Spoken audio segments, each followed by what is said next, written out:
Welcome to Beyond the Business Card podcast. So that's how I arrived here in 1993 with somebody who's a dear friend of mine who offered me a job to come here. Beautiful accidents have resulted in my career and whatever success I, can sort of humbly claim to have created a little mark for myself in the world. So I'm a sort of a reluctant entrepreneur. I think good human values make profound business values or brand values. You don't need to have an MBA to be successful at figuring these things out. And it was really amazing to pause, the power of the pause, to just step back and reflect on where we were and what we were trying to do. And as a consequence of this journey, I ended up writing a book while I was in Bali. I don't want to inherit half-baked ideas. From arriving in Dubai with $200 to building a global brand agency, Gaurav Sinha's story is pure resilience and reinvention. Today, he reveals why purpose beats profit and how he built Insignia Worldwide. Let's dive in. Growing up in India, there's an entrepreneur every street corner. Dubai was very different in 1993 compared to today when you can apply for a golden visa. Hi guys, and welcome back to Beyond the Business Card podcast with me, your host, Justin Maguire. And today we have a very special guest. Today we have Gaurav Sinha. Gaurav is the founder and CEO of Insignia Worldwide, a strategic brand advisory firm. Gaurav has been in business for 22 years. He's you could call it a veteran of the scene in Dubai.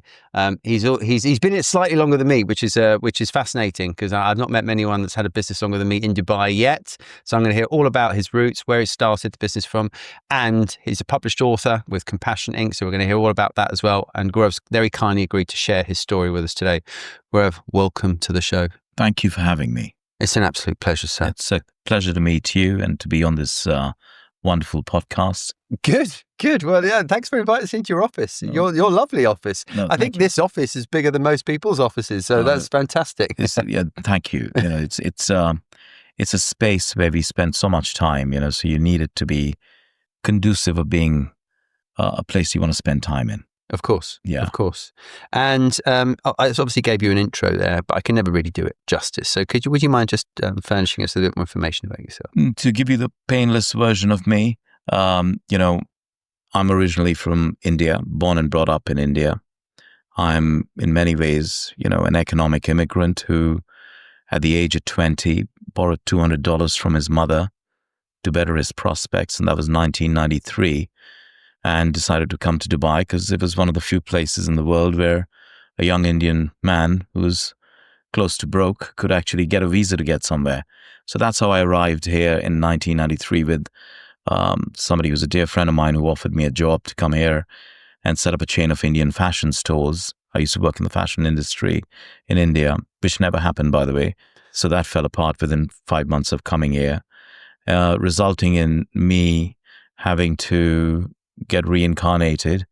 And I created a CV which you couldn't quite fold or put in the bin, and sort of worked my way to try and figure out what I'll do next. So came here 32 years ago. First job lasted less than 5 months. Was lucky enough to find a second role in a company which allowed me to apply my experience in PR and marketing and fashion. And it was a small Canadian agency, and I worked with them for 5 years, which I had a great Scottish boss, learned a lot from him. And that was very joyful. Learned how a whole new industry, operates in the ad world. And those days, this is pre everything, no social media, no Facebook, no nothing. All days of, getting in cars and doing color separations and selling ad campaigns in a completely different way. And that was, my first reincarnation. Guy from the fashion industry got reincarnated, became an ad man. And I persevered with that role for 5 years, learned a lot. And then I wanted sort of the big agency experience. I wanted to work with a network. And I joined IPG with Low Harvard Spink, which is Lintos Brandcom now, Low Mullen. And I wanted the big agency experience to work with Unilever, Johnson & Johnson, and other brands. So I could really build my sort of foundational knowledge at a corporate level. Hated that job, oddly enough, because I think the culture of that organization wasn't what I wanted it to be for my role and my aspirations. And I'm a sort of a child of divine interventions. Accidents, beautiful accidents have resulted in my career and whatever success I, can sort of humbly claim to have created a little mark for myself in the world. And when I was with IPG, I sort of got headhunted. Hilton was setting up their regional office here, and they needed a regional marketing manager. And I remember going to Watford to be interviewed by a Frenchman with his leg in a cast. And he said to me, "You know nothing about hotels." And I said to him, "But I do know a lot about your customer." And that's sort of what allowed me to get this particular job. I didn't realize I would not have quite answered the same way as I know today, but I think I was young and naive and a little invincible. And that was my second reincarnation, and I became a hotelier. I fell in love with hospitality.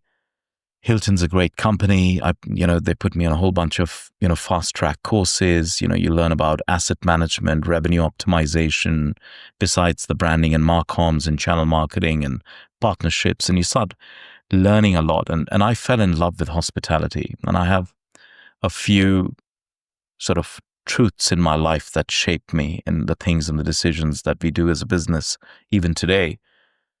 And I'll talk to that in a minute. But I became a hotelier, and I've opened 18 odd hotels with Hilton. I was the first under 30 area director that Hilton had ever hired and ever has in that role. And that was for Middle East, Asia Pacific. All the Hilton, Waldorf and Conrad properties from Cairo to Tokyo came under my remit. And it was a really, really great learning experience to understand how the hospitality industry operates, how people move from one place to another. In many ways, hospitality is like the ultimate perishable business. You have an empty room on a Monday night, you can't sell it again. It's gone, right? So understanding how you fill hotel rooms, how the plumbing of travel works, how do you sell a property in Dubai to the travel agent in Dusseldorf? It's not Facebook. There's no social media. There's no print ads. So there's certain science to these things, which I thoroughly enjoyed. They asked me to move to Singapore in 2002. And I was meant to move to Singapore and sort of work from the area office. I was a bit reluctant to move to Singapore. I'm an Indian national. I've got 12 years of equity living in Dubai at that particular time. 9/11 had happened a year before. It was a very vulnerable time in the world. And so I sort of very reluctantly turned down that particular job and very reluctantly set up Insignia in 2003. So I'm a sort of a reluctant entrepreneur, and it was a consequence of necessity because I couldn't quite come back to my old job because I turned down a big promotion. And Insignia was a genesis. It was born out of that predicament of what do I do? Where do I sort of see, my own career going? I quite liked the idea of being the corporate, the seasoned corporate hotelier. But I think at the same time, I knew that journey for me in Asia was not necessarily aligned to where my head was. And I decided that we'll set up Insignia, and Insignia was set up, my wife and I, we set up the firm together. I'd just met her at that particular point. She was my business partner first, and we fostered the business together. But the idea was that to set up we were born in branding and marcoms, and it was to solve a problem closer to home, because when I was a client, I could never find an agency who knew how to sell the hospitality, how to sell hotel rooms. So the same people selling BMW cars in the morning were trying to sell bedrooms in the evening. There was no specialization. And at that point, most big agencies were all quite generalist. They do a little bit of everything. They'll sell cars, they'll sell creams, they'll do everything. And I discovered that I wanted to stay in my niche. I wanted to create a business that specialized in a particular sector. And most of my peers in that business, in the industry at that time, were quite flummoxed by the fact that we focused only on spaces, places, and experiences, and didn't quite touch FMCG or do any of those things where the real money sits. And it's because, we felt we had a right to win. We couldn't do everything, but we thought we will focus on the things we understand. It took us a while to build the momentum in the business that we needed. And we had to learn the ropes about, understanding the nuances around the Middle East, payments, payment cycles, credit terms, etc., visas, the complexities of setting up business, understanding permissions, how you need to apply to, if you do a promotion, you got to pay for it, etc., etc. So we sort of accidentally, no, rather, we reluctantly started the business, and then over a series of, cascading opportunities with clients, we developed the business. The first 3 years were very tough for us. We, didn't have a lot of cash when we started the business. So with limited growth capital, and as I was saying to you, I'm too ugly to have a sugar daddy. Nobody would write me a big fat check and say, "Here you go, go and do what you have to do."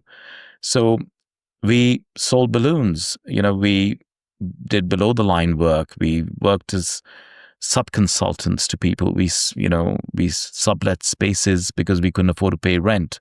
So we did all of those things that one has to survive.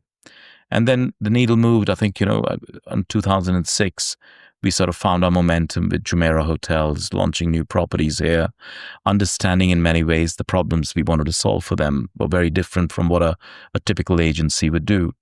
And that's how the business grew. So 2006, we suddenly started getting back into mainstream. We're also slightly opportunistic. We knew that hotels were opening rapidly. There was, literally one hotel opening every month or two, and servicing the needs for them. A hotel has very complex requirements. Hoteliers have very complex, requirements. You got to understand where the budgets sit. Do they sit at a property level, at a cluster level, at a corporate level? What does the asset owner need? What does the operator's brand program is? So, working within those confines, we started solving problems. We've supplied art to hotels in Africa. We've done thousands of pieces of art we've sold to different places. We've provided leather amenity goods that are required. We've produced and manufactured things like that. So we were really fundamentally problem solvers, outsourced by, and today, when I look back at it, we were informally doing the things we're doing formally today. And you accelerate from 2006 to 2015, we had over 200 hotels in 20 countries.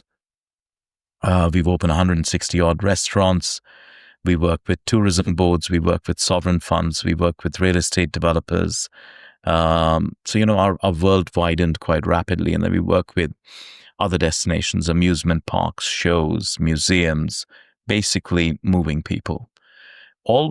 Everything I think in our life has been rooted with a couple of beliefs we have. Our first belief at Insignia is that I believe that travel is the ultimate expression of self-advancement for human beings. Every time a human being moves, they move to improve their life.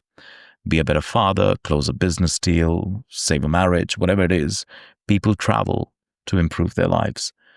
So that's our first premise. The second, we believe, is that hospitality is the front line of cultural diplomacy for a nation. How hospitable you are as a country positions you on the world stage, impacts your GDP, drives your commerce, drives the economy, drives everything. So for the first 10, 15 years, when I would recruit people and they come and work with us, say, why? I said, we can tell you what we do. It's very easy to tell you what we do. We do campaigns, we do creative, we do branding, we do all of those components required in the visual design world. I said, well, let's not talk more about why we do what we do. And our why was because we wanted to make the whole world worthy of travel. So coming to work at Insignia was about, how do we make the whole world worthy of travel? How do we make somebody discover Namibia? How do we make people understand that not every Arab's a jihadi? Cultural change. These are things that were very important to us because deep-rooted within that, changing people's paradigms for them to have a fresh perspective on the Arab world, the region, the Middle East, the Indian Ocean, Sub-Saharan Africa, places where people don't necessarily always want to travel. And we were at the early stages of the tourism growth cycle. So supporting that by creating the tailwinds around telling beautiful stories and piecing them together in a human level, they were sort of intuitively, embedded in us. So we did that really successfully. In the meantime, our business, evolved organically. We were solving, problems at a human level. So our clients would call us and say, listen, I'm GM of this property. I've moved somewhere else. we have a conundrum. Can you come solve a problem? So we didn't really have a major grand world domination plan of any sort. We just solved what was in front of us one step at a time. And I think I'd like to think we did it, with good human values. And I was saying this to you earlier, I think good human values make profound business values or brand values. You don't need to have an MBA to be successful at figuring these things out. So that was the genesis of Insignia. And subsequently, in the meantime, life is happening. I get married. We have 3 little kids. My wife runs a very successful children's nursery business here. This is a socially responsible, eco-friendly nursery brand called Homegrown Children's Eco Nurseries. And for every child in Dubai, we take care of a child in India. So it's like the Tom's shoes, 1 for 1. And we have 1,200 kids in a charity we run in India called Harmony House. We've been running that for 15 years. And we have a special needs center and a sports center for destitute kids from the slums. And we were doing all of these wonderful things. We're running the nurseries, we're having fun at Insignia. And I realized I was actually having the worst time because I was doing all the things I didn't like, HR, cash flow. And while everybody else was having fun doing photo shoots and whatever else that was going on in the firm. So I think we needed a little bit of a reset to sort of look, because when businesses grow, it's very easy for them to also mutate. Mm. So what's the difference between growth and mutation? About purpose, not about money. Money is a great positive side effect of doing something you love. And I think just chasing money enough is not good enough to build a business or do anything on those lines. And as it happens, my wife came home one day, it was 2017, and said to me that I think we make terrible parents. We are 3 businesses. We're embedded expats. Our kids are little. I'd like to move to Bali next month. And I said to her, Lucy, you must think it must be bonkers. How can we do that? We got so many things going on. And she sort of reaffirmed the mission of what it is to live life, etc., in a meaningful way. And we packed our bags and we moved to Bali. We put our kids in the green school. For about 4 months we were there. We lived in Bali, and we became green school parents, there is such a thing. And we became green school parents. We went to school with our kids every day. I spent all my time in the school with them because you're welcome to not leave the school. And, sitting, it was really amazing to pause, the power of the pause, to just step back and reflect on where we were and what we were trying to do. And as a consequence of this journey, I ended up writing a book while I was in Bali, which I sort of accidentally discovered people I wanted to purge myself of the things that I was doing and that I believed in, but I didn't see happening. In the world of capitalism, I think capitalism today has sharp elbows, it's predatorial, it's eat what you kill, the Wall Street, it's got too much testosterone. So I think beveling the edges on what it is to run a business is equally important. And trying to build purposeful businesses is something that was very close to my heart. My wife's done it very successfully. We have a very profitable business here in Dubai, but we also have 1,200 kids that we take care of. So you can do good and do great. They're not mutually exclusive things. And that was our journey, really. We came back from, Bali, and I sort of realized that I didn't want to do the things I was doing. You can call it, I had a minor midlife crisis of sorts. You could say I wrote a book as a consequence, which talks about altruistic capitalism and how you can do good and do great. And that was a journey which allowed me, then learning how to publish a book was a wonderful thing. It got published by Penguin, Random House in the UK. And for me, it wasn't necessarily about whether it was going to be the biggest bestseller in the world. I didn't quite want that. I wanted to get a message out. And it became a really good calling card in many ways. Instead of getting the business card, I hand a book over and say, this is a good way to be able to at least engage and tell you what I stand for. So we did that, wrote the book, came back, then decided I'm going to reduce my team to half the size and not do what I did for the last 15 years. And that was a moment where I reflected and I concluded that I didn't want to sell sugared water to kids sort of thing. I think hospitality, industrialized hospitality is hyper homogenized, it's hyper commoditized. And I think there is certain hypocrisy in the way consumers consume luxury hospitality. So another observation I have is that anyone who claims to be a connoisseur is fundamentally corrupt. Yeah, I think it's somewhere down the road they've fractured their contract with society. So there's no point telling me that you're going to enjoy a beautiful, conscientious holiday on a sustainable island in the Maldives while you're ordering, wine from France and drinking, Evian water. So these things played a little bit of tension. I started observing what sort of decisions are people making with how they spend their money, and what's the type of brands and stories that we are building where we want people to spend money. So that became like an inner monologue. Started just thinking about, what are we doing? Are we feeding the problem, or are we solving the problem? And that sort of made me reflect on components of how hospitality as a business operates. If you think about it, if hospitality is the front line of cultural diplomacy for a nation, then why is the front line of luxury hospitality managed by economic refugees who in their lifetime will never be able to check in as paying guests? But it's okay for us to order another cup of coffee, completely disconnected from the human context of that experience. So I don't have an answer for that. I think the only way to do that is if I create my own hotel brand at some point, which I might, and then prove that it can be done. And that made me come back and say, listen, I don't want to inherit half-baked ideas. Yet another Chinese restaurant was servicing the chairman's wife's needs with regards to what she thought the interiors of a property needs to look like. And we were doing this work. So we came back and recalibrated 2018. When we came back from Bali at that point, my kids had learned a little bit of Bahasa. We were, celebrating our slightly, new age experience of what we just experienced. We made some great friends, and we'd just look to the world differently. When you're in these places and you pause, it gives you a degree of lucidity. You can just pause through the haze lifts, and you can sort of start seeing the wood from the trees, sort of thing. And we came back, and I reduced my team in size. I think I made some mistakes in the way I had hired people, maybe, just empowered people without necessarily giving them the scaffolding that they need to climb. So these are things you learn, in business. And as a consequence of all of that, I came back, reduced my team, and said, let's move the business upstream, and we'll try and hold the pen on the strategy, not on the outcome, on delivering that midstream. We banned the word agency. The word agency is not part of our lexicon. It's language, I feel, is like a cognitive prison. It imprisons you to just think a certain way. And then we moved the business upstream, and then and then as we were building out the ambition, the idea was that we will be, if McKinsey, Foster's, and Ogilvy could have a love child in the business of placemaking, what does that business look like?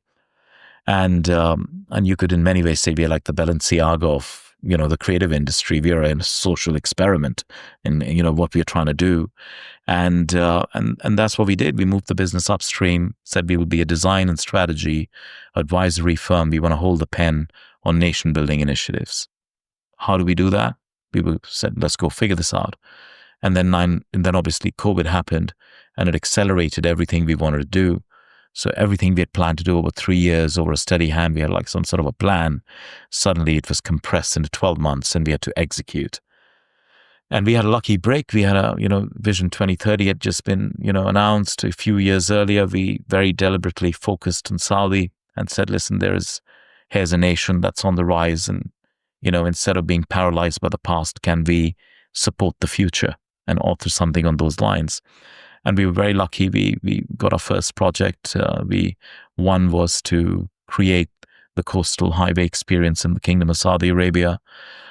This was from a placemaking, urban planning, sociocultural study, looking at the economic viability, etc. So what we did is we came in as a lead consultant, brought on a bunch of subject matter experts who did the work, but we held the pen on the vision. And that catapulted us. As a consequence, we've now, over the last 5 years, transformed the business entirely. In the last 5 years, we've actually grown exponentially also. We've tried to contain and manage that. But we've grown more on authority than anything else. And I think that's been really good. So the caterpillar sort of became the butterfly. We went through that in the pandemic. And today, I think we're a category-defining firm. There's nobody quite like us who does what we do. We are media-agnostic design thinkers. We can write you the book, or we can build you the church. or we can help you build the tribe. And in that, that's fundamentally at the heart of what we do. Okay. A lot to unpick there. Yeah, I've spoken for quite a lot there. Just I'm curious. The gentleman that left India, to help help us understand, because you've got a very calming influence about you. You've seen your values. You've got purpose, and obviously a lot of these have been driven through your story. But what was the gentleman like that left India, and what was that like leaving home at such a young age? I think when I look at it in hindsight, my childhood was, had two chapters. One was extremely beautiful and the other one slightly difficult. The first part of my childhood was, wonderfully naive and as one would imagine for any child. But living in India was beautiful at that time. You're a child of the 70s, you're unencumbered in many ways. I grew up between Kashmir, Delhi, and other places. And it was a wonderful childhood. My dad was in the Air Force. When you're a military officer, you're a military brat. You're brought up slightly differently. You're well groomed. You're quite Anglophilic in the way, it's a colonial hangover that you live through. So we sort of grew up really well, And then I think around when I was 13, my parents got divorced. So, then childhood suddenly manifests into something completely different. And then I had to grow up fast. So I think then you have to learn how to be resilient. And, growing up in India, there's an entrepreneur every street corner, when you're going there. And that's fundamentally true, right? From the tea stalls to the guy in the corner shop. India's a nation of entrepreneurs. And you got, over 1 billion people, no social security and no trampoline, no net around your trampoline. You learn how to bounce properly. And that's the sort of resilience and grit that comes from growing up in the third world. And I always joke about it with my friends when I meet them now. I said, listen, I've got third world hunger and first world tastes. So I just wake up more hungry than other people to get up and do things in the day.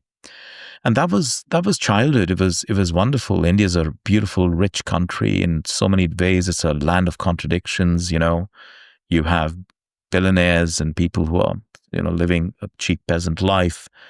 And you're oscillating between that, and there's no filters. It's right in your face. It's not something you see on TV. It's not something you observe, in a documentary. You smell it, you breathe it. It's in your face. You can feel the grit. And when you grow up with that as part of your DNA, it sort of shapes a very different way of looking at yourself, your self-worth. The relationship between effort and reward becomes more binary. You have no sense of entitlement. I think it humbles you when you start seeing the human condition in its most naked form and its ugliest form. So these things shape you. And I think that's the sort of subconscious, the things that happen to your brain, right? So, and I was born into Hinduism. I'm a student of Buddhism. I sort of, married to a Christian. I live in a Muslim world. I have a cocktail of different values culturally, and I take what I like from all of that too. And that sort of shaped me a little bit. I think this ability to be slightly spiritual about who you meet, why you meet them, where are you going, learning how to surrender. I think a lot of people, men will sit in a room and tell you how strong they are and look at the guns and the muscles and whatnot. But I think, really strong men also know how to surrender. And a lot of men, I don't think today understand what it means to be even a good man. Masculinity is distorted between social media and all the things that you do. So I think my journey as a child is based on those sort of values, which are sort of slightly spiritual, but then also realizing that spirituality doesn't pay bills alone. So how do you embrace capitalism? And how does capitalism and spirituality, why should they have a tension? I think that's been my journey. It's like to remove the tension and say, they can live in harmony. You can do good and do great. So that was the sort of the makeup of the DNA, the genetic makeup of growing up in India. And when you left, was it with the view to coming back, or did you think, no? No, it was to get out of Dodge. It was to say, I'm not looking back. I just wanted to get out. I used to remember sitting in India, with a very good friend of mine late in the evenings as a teenager. We'd be sitting up on the roof of a house and we'd be looking at the sky and see planes flying past and wondering who's in there. how do you get out of it? And, growing up in India, when you don't have money, you don't have, you don't have the ability to get a visa to go anywhere. Look what's happening in the world today. The whole immigrant thing and whatnot, but that's a harsh reality. People want to get out and better their lives. And I am one of those people, and I had to do that. So I was just happy to get out, and then never look back. I think it took me maybe 20 years to stop running. Wow. So I think that's 93 to 2013, 2015 till I went to Bali. I just didn't know that I could stop running and not have the fear. So I think it's taken the last 10 years for me to say it's okay. Now I can go back in my own terms. And when you arrived in Dubai, it sounds like the plan that you had fell through, right? But you managed to get into the communications and marketing world, okay? But not the luxury fashion world. So did you need to be sponsored on a visa then? Yeah.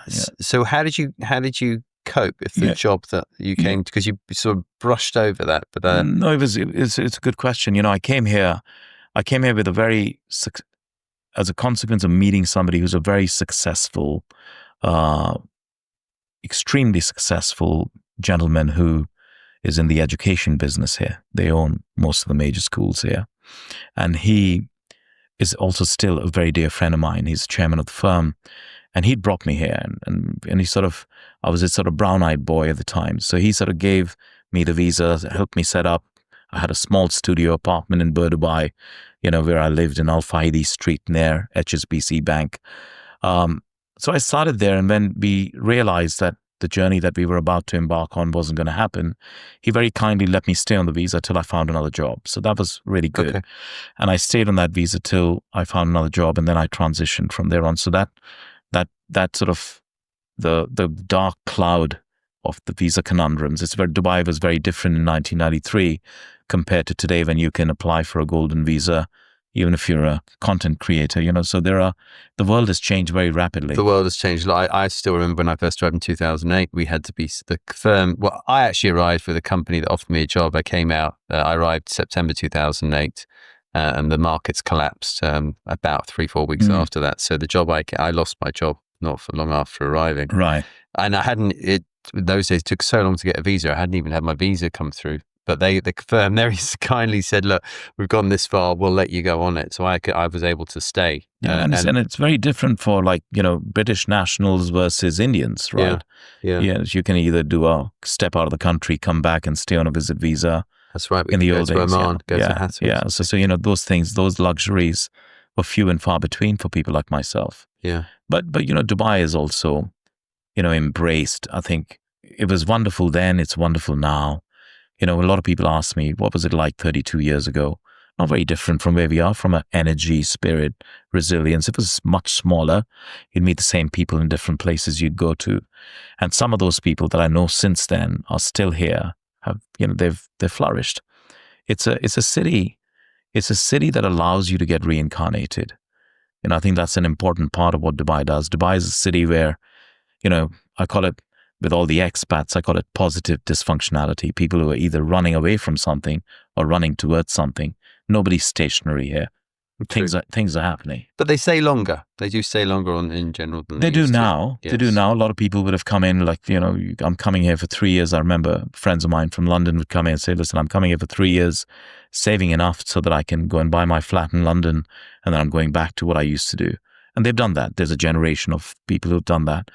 But I think what we have in Dubai today is a wonderful, inclusive, civic obedience among society, an infrastructure, a sense of safety, a sense of integration, which I think is there are very few outposts of optimism in the world today, and Dubai is one of them. Agreed. It's a place of hope. It's a place of optimism. Mm. You can come here, you can do things. And I think that felt like that previously too, to me. But it's even more validated today. It allows people I'm living a life that I never thought I would imagine that would happen to me. So very privileged and humbled by the opportunities that the city has offered me. Going back to your story, I was quite intrigued the way you, obviously your journey into the Hilton. It's clear that that passion, that really sort of lit the fire of passion that you've got for hospitality and tourism, and it sort of stayed with you in your career? Well, perhaps in advertising when you work on those accounts, but even more so from that experience working at Hilton, it seems to be the DNA from which your business has grown. But the refusal to go to Singapore was really interesting, I thought, because you all of a sudden, at quite an early stage in your career, understood your own brand value of, that you had this 12 years experience, and particularly at a time when I guess this region, let's be frank, wasn't really recognized itself, I think, as a powerhouse region, still very much wrapped in EMEA for most, or APAC, like for example with Hilton.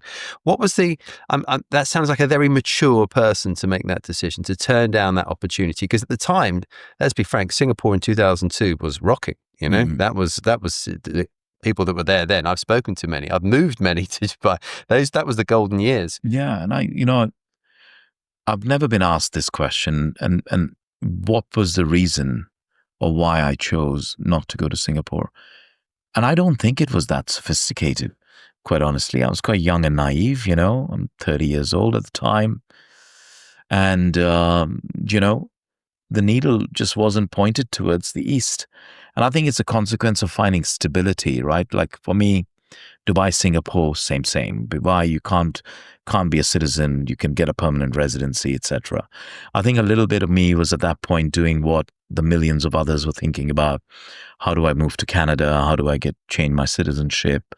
How do I maybe move to Australia? Places that would welcome somebody who is a migrant workforce with the relevant skills. So from that point of view, I didn't see a huge material gain of being in Singapore. And then, coming from Asia, how do you look at that? And it just, for me, I found this frontier, the sort of early settlement frontier sort of culture that existed about doing things. I was working in Saudi in 1997, much before anything was happening. I've been to car battery factories in Kobar, and and sort of when you discover these things, a little part of me wanted to stay in this part of the world because the needle was pointed west. Maybe go to Canada, maybe go and work. And I think at one point maybe even tried to apply for citizenship to Canada, and that was you're framed about finding security, you're finding stability. So at that point was a relationship with my own national identity. What I carry as my passport.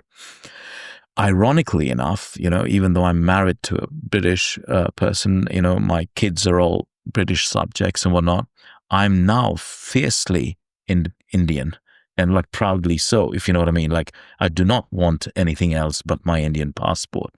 And that was for me a huge part of my way of surviving the world, right? Like, and I remember, what it is like to get your first, visa to go to the UK, the rigmarole that you have to go through to apply. And most people who are not British, Australian, or American will relate to what I'm saying. They'll understand if you speak to a Lebanese person or a Jordanian or someone, like the pain that one has to go through to navigate how to go and see the world, when a lot of other passports would consider it to be so easy. These things frame my thinking. I think a life well lived is a world well traveled. It's fundamental to how you live your life experiences. So for me, the first barrier was a stamp in my passport that allowed me to enter another country. So that became also a bigger thing in me to say, come on, let's make the whole world worthy of travel. That means let's change policies. Let's drive the conversation around e-visas and things on those lines. Let's influence policy, plots, and pixels. That was sort of the world we lived in.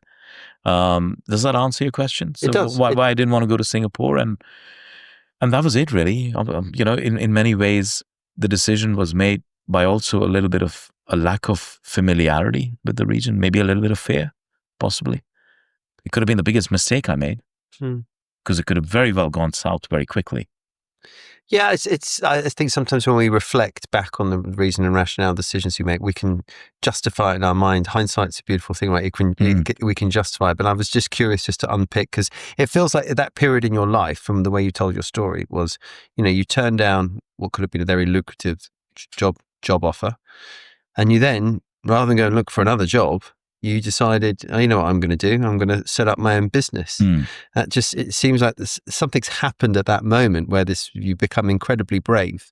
And I was curious to understand that decision-making process and that person then. Yeah, I think being entrepreneurial is something embedded in our sort of family a little bit. I think my mum's been an entrepreneur. My brother is a very successful entrepreneur. He's been running his business for 15 odd years himself. So it's sort of, this ability to be self-employed it's not an alien concept. I've known, families, members who've done it quite successfully. And I thought, in many ways at that point, there weren't that many jobs. In 2002, 9/11, nobody was coming to Dubai on holiday. There was all sorts going on. We had to pick ourselves up again. And setting up a business at a point, again, it was driven by this deep desire to change perceptions. I don't like it when people accept the status quo. It's just it's sort of, I don't know why. It is what it is, right? But when people say dogmatic, stereotypical narratives offend me. From like how people would think of, and I'm not going to talk about nationalities per se, but how people see people. I think that's a fundamental problem. And I've always said, even if you look at humanity, now humanity is a great concept, but it's held hostage by the wrong species. Human beings don't know how to be humane, right? Fundamentally, there's a problem here. And reconciling that tension there's a certain militancy in me about that. So, for me, setting up the business, telling people, oh, you're not coming here, you got to wear the hijab, you got to do this. No, you don't. If you come here and so addressing a problem that allows people to change the way they look at people or cultures, I think is a sort of deeply embedded mission of mine. Okay.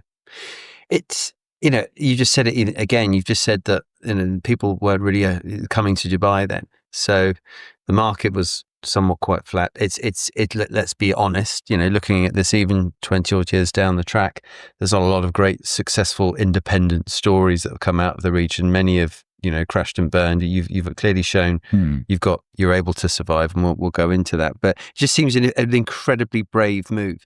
And then moving forward, something you glossed over, which I really want to understand, because you talked about 2006 Jumeirah. Those were I arrived in 2008, so I've spoken to many people that were here, particularly at that time, who were there a couple of years before, telling me about boomtown, millionaires overnight. I saw the other side of that when it crashed, so I can imagine that was quite a fruitful period for you when you got into the hospitality business. But 2008 was not so rosy. I was here, I remember when I moved here, my mum sent me a copy of the Sunday Times. There was a picture of the Burj Al Arab, your client, Jumeirah, sinking in the sea. It was front page of the Sunday Times. You as an independent business that was thriving on hospitality, luxury, well, the world had just gone bust, and Dubai had quite famously gone bust. Just walk me through that period. I have my response to that would be to say, there is no one Dubai.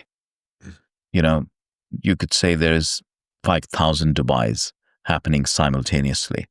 So while somebody right now is buying a new Ferrari, somebody's remortgaging their house. It depends how you embrace what's happening within the economic narrative of a place you're in. So yes, it was a difficult time. I think people were recalibrating whether, ADRs had dropped, room rates had to recalibrate, occupancy levels had dropped. But, we just you had to persevere. I think that was part of it. And I think knowing that, that you have to, in order to build an enduring business, you have to ensure that you are economically viable. What does that mean? Running a business like mine, my general hypothesis is that it's similar to how you maintain a healthy diet. It's a lot of small meals and the occasional feast. So you can't build a business on big wins, big glorious things that you will do.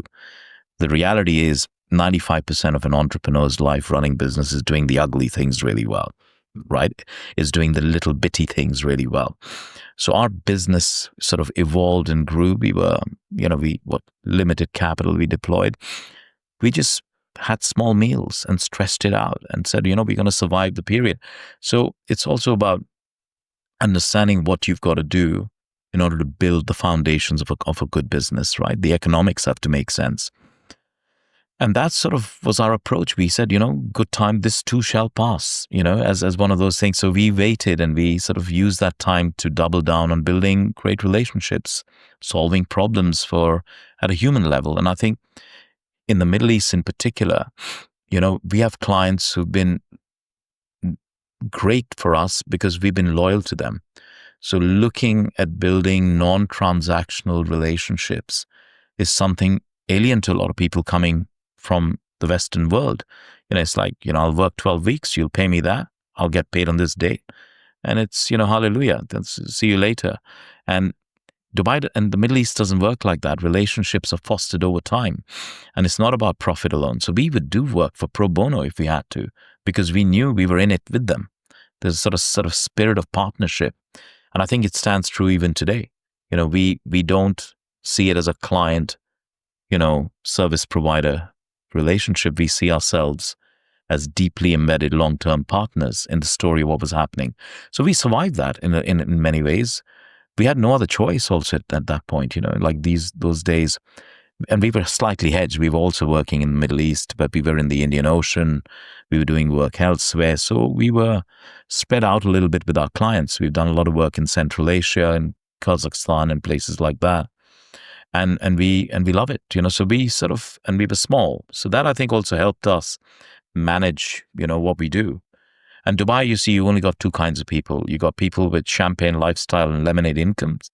And then you got people with a lemonade lifestyle and a champagne income. So it depends which one of these two you want to be. Understood. Yeah. So I think that can happen in the good days and the bad days. Yeah, I think it can resonate a lot with what you said about essentially getting scrappy, about just going for every bit of business that there was. Yeah. And that certainly stood true for, I think, why my business has stood the test of time as well. We've always had to get scrappy, but I've had to get scrappy as well. I think most business owners that I speak to, most are still very hands-on. But I think what that creates is perhaps a situation that you described down the track when you told us your story it sometimes can create you being in a position of running a business where you seem to be the bottleneck of it, or you're connected to everything. And I was very intrigued to understand that journey, let's call it post-financial crisis, up until that decision where you decided to leave for Bali. How did you end up in a position where you sound like you were in a role in your company that you weren't actually enjoying?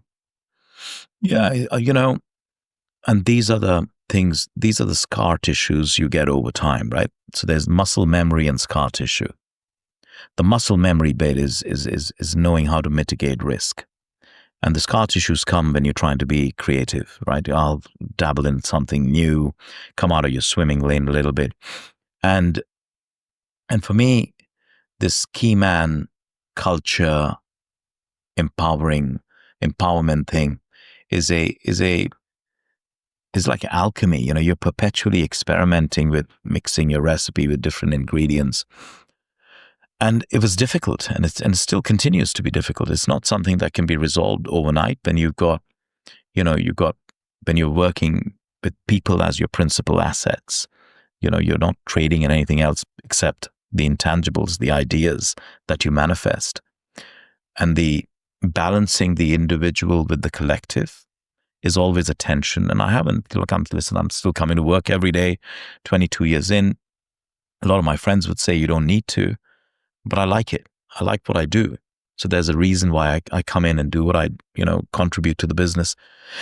But you realize through different stages of being an entrepreneur, I can see myself in my 30s being seen possibly as somebody who could have even been a little bit arrogant, purely because deep behind the scenes, maybe I was more fearful. So I was overcompensating by being the guy who sort of knew it all and did it all, etc. So you sort of learn how to dance with your demons, over the decades that come through it. And, in your 30s, you're a different kind of entrepreneur. In your 40s, you're a different kind of entrepreneur. Now I'm in my 50s and I see the world slightly differently. And you just, as long as you're not repeating the mistakes of the previous decade, I think that's a good way to continue forging a path forward. And that's, for me, even today, you look at people, I think today it's about really empowering talent. Because if you think about it, you run a very successful business yourself. So let's ask the question, what was the genesis of the LLC, a limited liability? So a limited liability fundamentally is it's Anglo-Saxon, instrument created by the sovereign, and an LLC was a limited liability, was a privilege given by the sovereign to an individual that in their quest to do good for society, if they failed, they would not be held personally liable. That was the opening of it. Now, LLC, in the context of creating corporations, in a post-industrial era, became a instrument to organize labor. So Henry Ford wanted 3,000 people to work on his cars in a factory. So you have a corporation, and the waged economy was a consequence and a birth of that. So that's how, and so the contract with society piece got, shoved under the mattress. It was about shareholder value and driving growth from that perspective.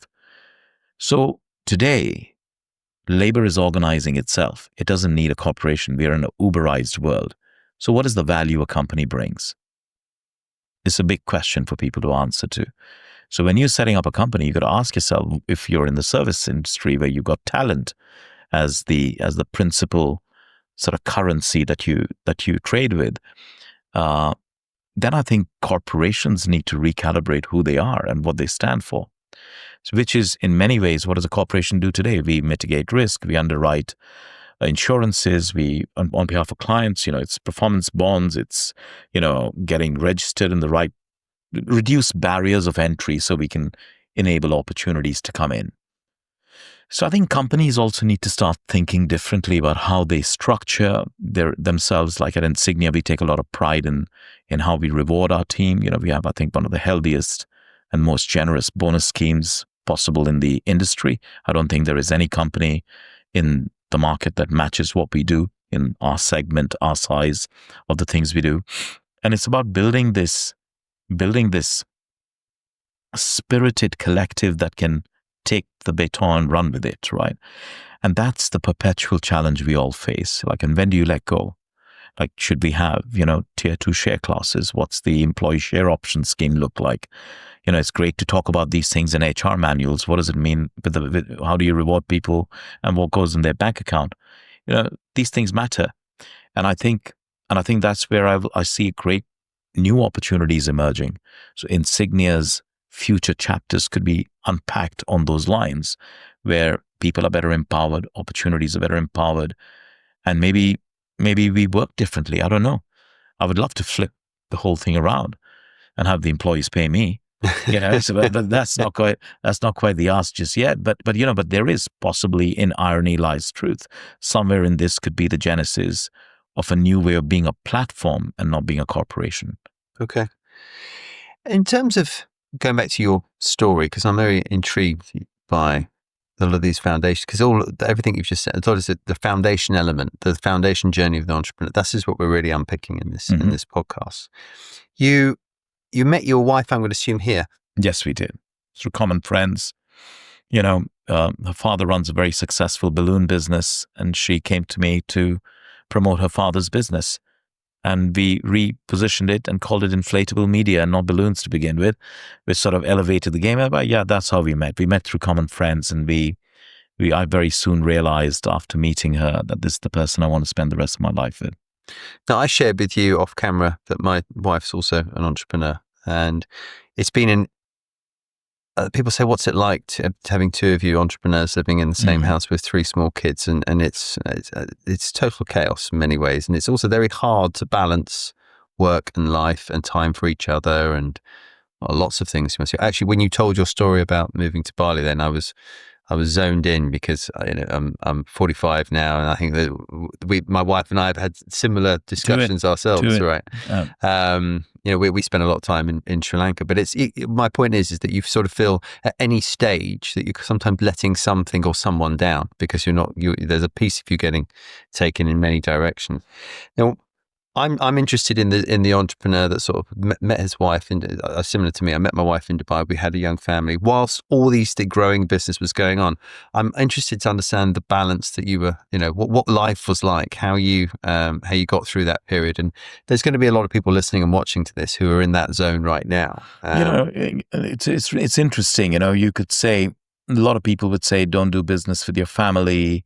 Don't have family members as business partners. And my view, the way I see it, when it's right for you, it's right for you. I don't think broad brushstrokes work. I think my wife and I were, are partners in Insignia as much as we are entrepreneurs individually. I think there are a couple of things here. I think one is if you've got the right set of values, you find a way to honor your obligations, the roles you play. I think the resilience that comes from running a P&L together and then applying the same principles to rearing kids, I think you find some sort of homogeny and rhythm. You start understanding common values. The same way, like being honest, you don't fudge numbers. The same way you don't fudge your priorities. And I think this is a delicate dance. And in many ways, if you're I think I know of many successful husband-wife businesses that have done really well. Brothers and sisters who've set up businesses, they've done really well. So siblings have set things up.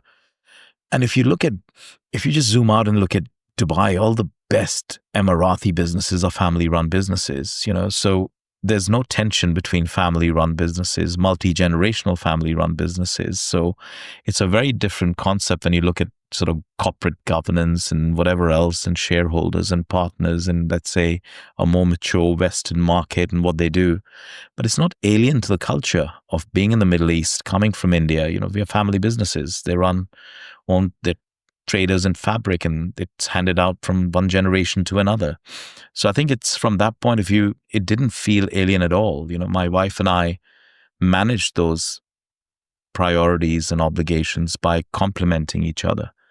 She does a lot of the heavy lifting on a bunch of things, which I'm incapable of, like education and, keeping the kids in check with their grades and things like that. It's not my domain. I grew up in India.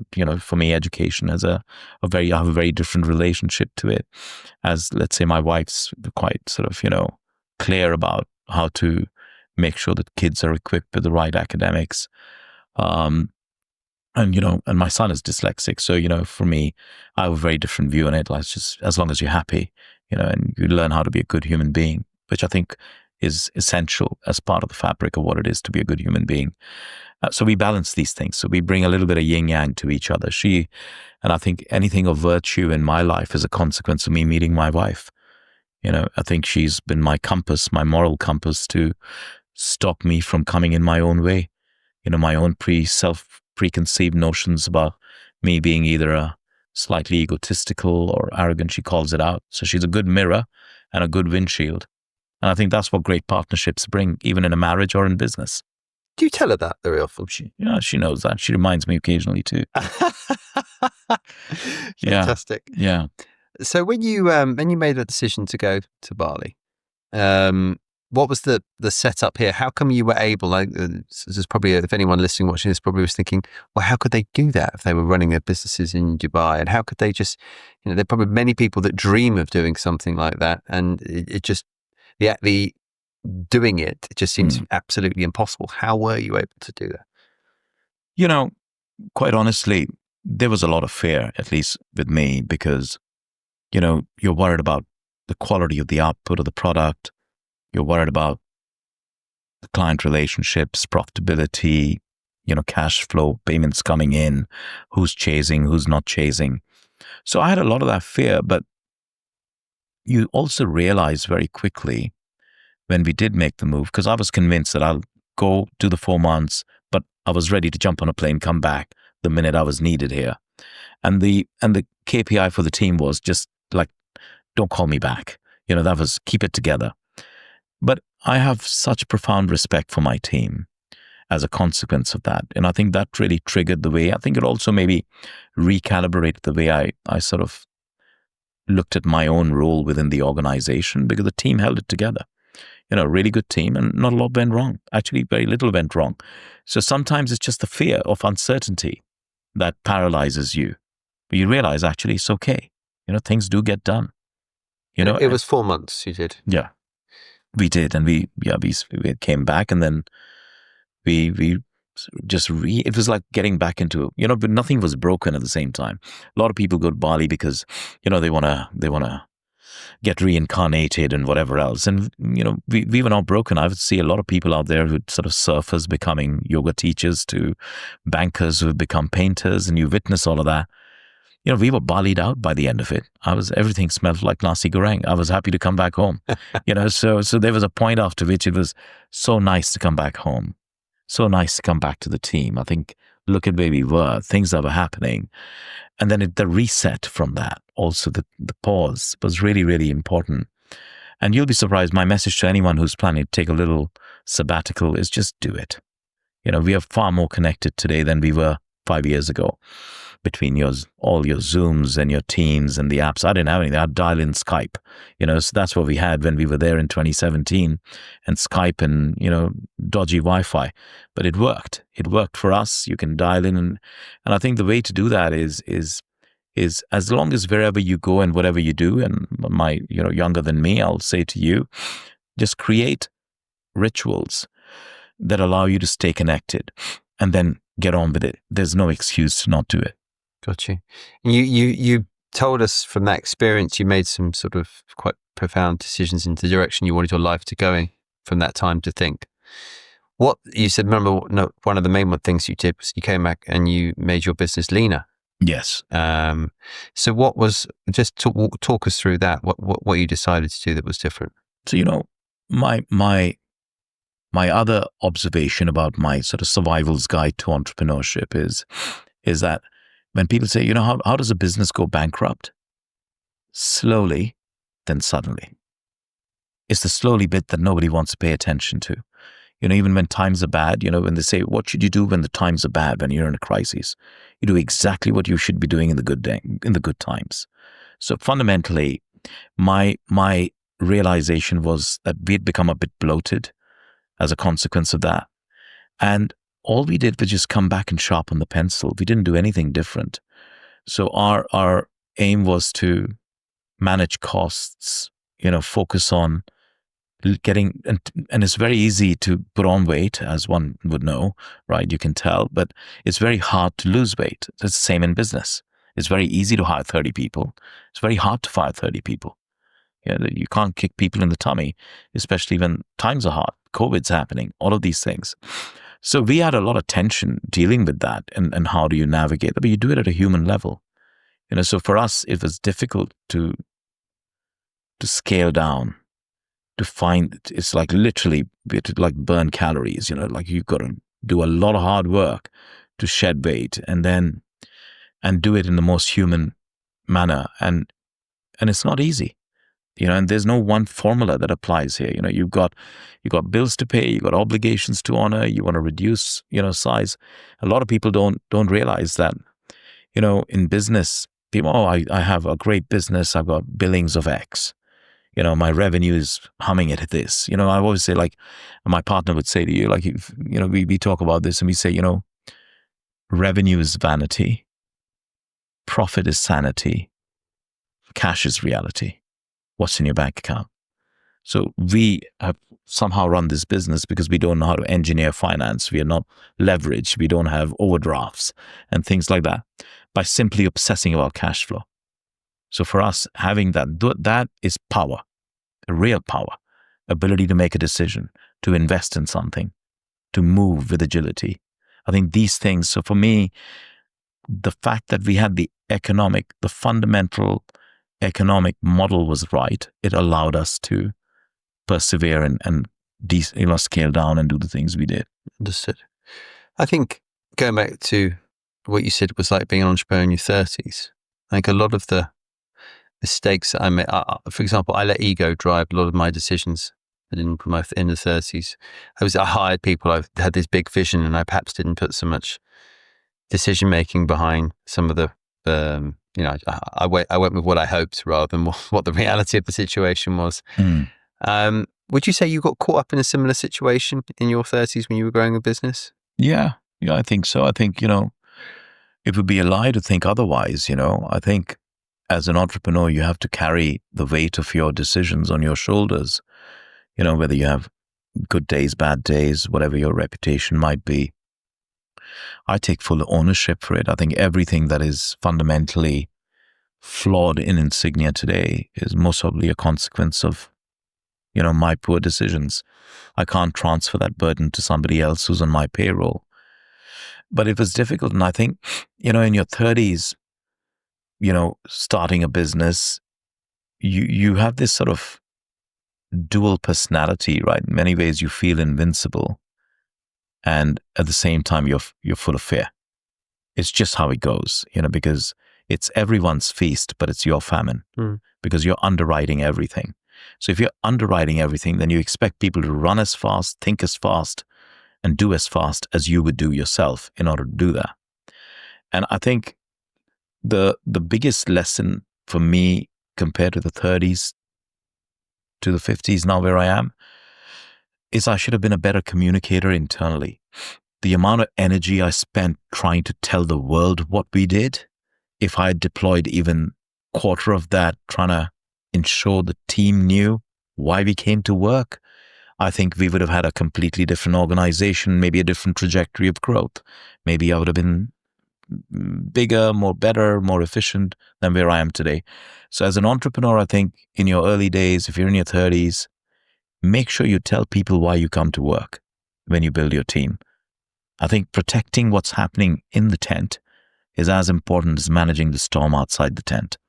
That's great advice. I think I've often say you can't not over communicate in work, but also can be guilty of not communicating enough myself. Yeah. And a lot of my team members, they sometimes think that I waste their time. Because I like to, now slightly older, you sit with my colleagues, and we like to ritualize these things. I like to sharing knowledge. Don't have siloed meetings. Bring everybody in.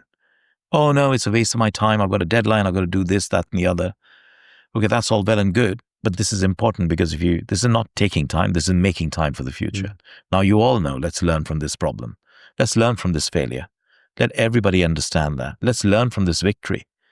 There's something glorious in celebrating together and also, reconciling together, to be able to heal when you don't win a project, you lose a pitch or something else that goes down. And that's the spirit of what people want to hear. So I think this is very important. I think entrepreneurs there's no such thing as over communication internally. In terms of the business that you've got now, how hands-on are you involved in the business 23 years later, 22 years later?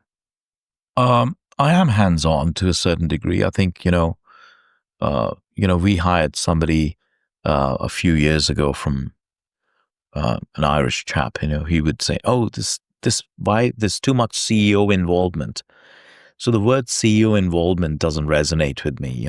If you're an entrepreneur, you're a founder-based business, you're in the business, you're on the business. And so this whole structured way of thinking of how involved am I? I'm involved at the right points.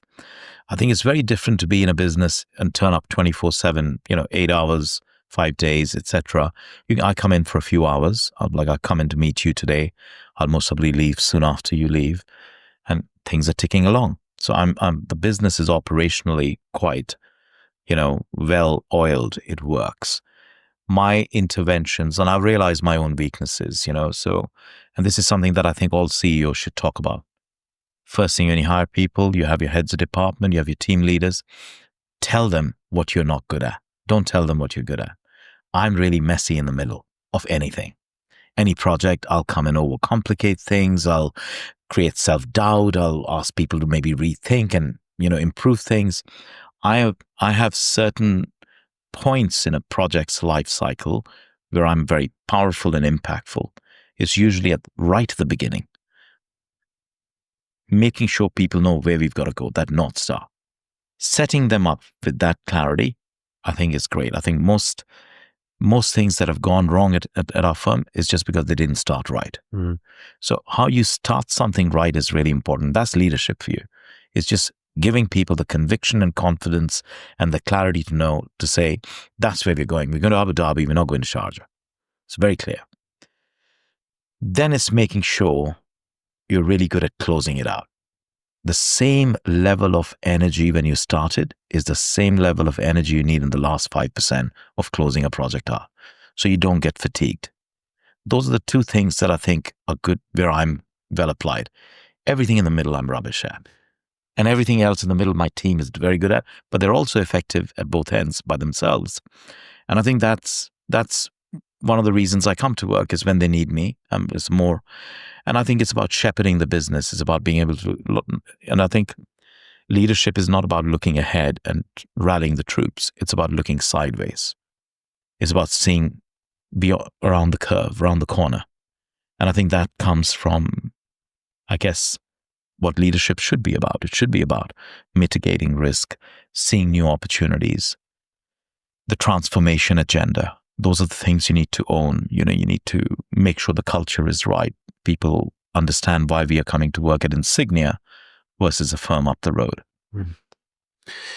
In your time of running the business, and I know from my 15 years, there's been, and we were speaking off camera about the volatility of the region, and you talked about how you got through 2008 by effectively being scrappy. But is there a time that you can look back on where you go, damn, that was tight, but I'm very proud of how we got through that? Is there, you mentioned COVID a couple of times. COVID, I think, knocked the wind out of most people, right, in the context of what we do.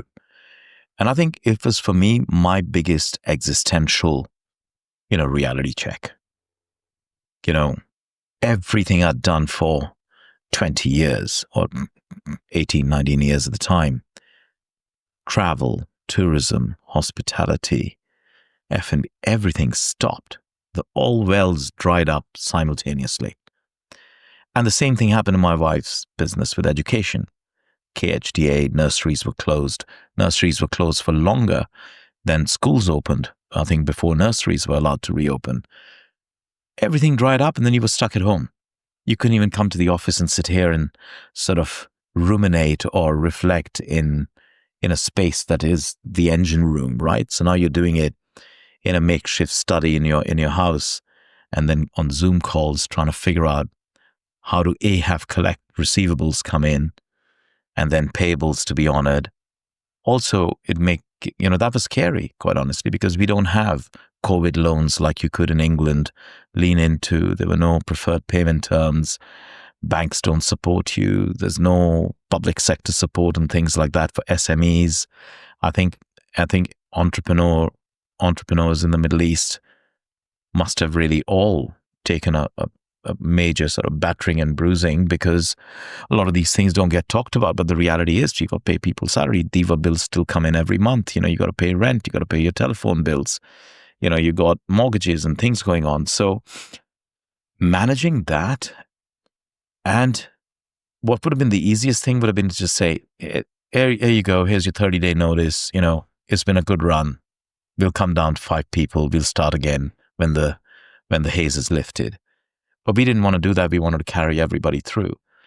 And we did that with, difficult conversations around salary cuts. We wanted to make sure, and I stopped taking a wage. I've sort of lead by example, and I've done that on many other occasions when even the times were good, but cash flow was an issue and things like that. So that was difficult, at a human level. It takes a toll just trying to think about how do you manage people. There's another employee of yours, they got 2 kids and they're primary breadwinners. So that was very difficult. And I think if there is, and subsequently now look, today you have insurance policies that people can have to, if you lose your job suddenly, you can get 2 months of your wage given to you. These things didn't exist. They don't exist in a lot of parts of the world. And while I thought my friends in England running businesses had it quite lucky, they could just get a loan for like 1%, 2% paid off over 10 years. And I was like, none of that existed in our world. So it's very difficult. I think COVID was my most difficult period. I was the most vulnerable I've ever been. Okay.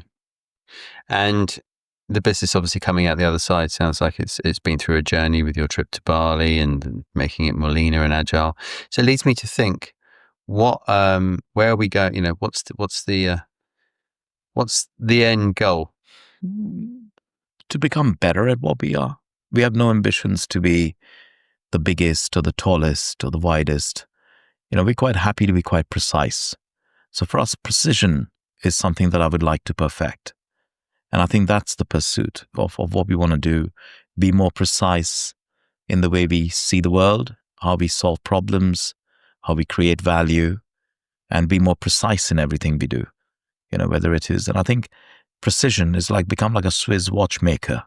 It's not about selling more watches. It's about just getting better at your craft. I think getting better at our craft is something we have a chronic sense of discontentment with everything we do. And I think I like that. I like the fact that we are able to self-reflect, try and figure out what we need to do next. We will transform. We will continue to evolve, with all the things that are happening with us, with disruption, with technologies. Productivity will change. Value creation will change to different aspects of what we need to do. So we don't quite know what we're going to become. We're a 22-year-old startup. I can relate to that a lot. The word 15-year-old startup. It's actually, I described our business not far from that the other day to someone. Look, I want to and wrap this by just asking you a question for any future budding entrepreneurs out there. What advice would you give to anyone that wants to give it a go, that wants to build the next Insignia? Do it. I think that's the first thing. I think do the simple things brilliantly. And learn how to eat the frog. Eat the frog is do the most difficult things first. Businesses are built on doing the fundamental things right. And sit back and ask yourself, what is the right to win? All the naysayers, don't listen to advisors too much. All these consultants who will come and tell you, here's your 10 steps to genius or a value creation plan, and I'll show you the roadmap and how you're going to build all of these things. Businesses aren't built by advisors and Excel sheets. They're built by momentum, passion, and commitment. And it's a bit like learning how to ride a bicycle. Start pedaling and then figure out how to avoid the potholes. That's brilliant advice. Thank you very much for sharing that. And thanks very much for sharing your whole story with us. No, pleasure. It's an absolute pleasure. And really enjoyed it. Yeah. Guys, I hope you enjoyed this show. It was an absolute honor to listen to that story. I hope you took some nuggets from it. And I'll see you next time. Thanks a lot.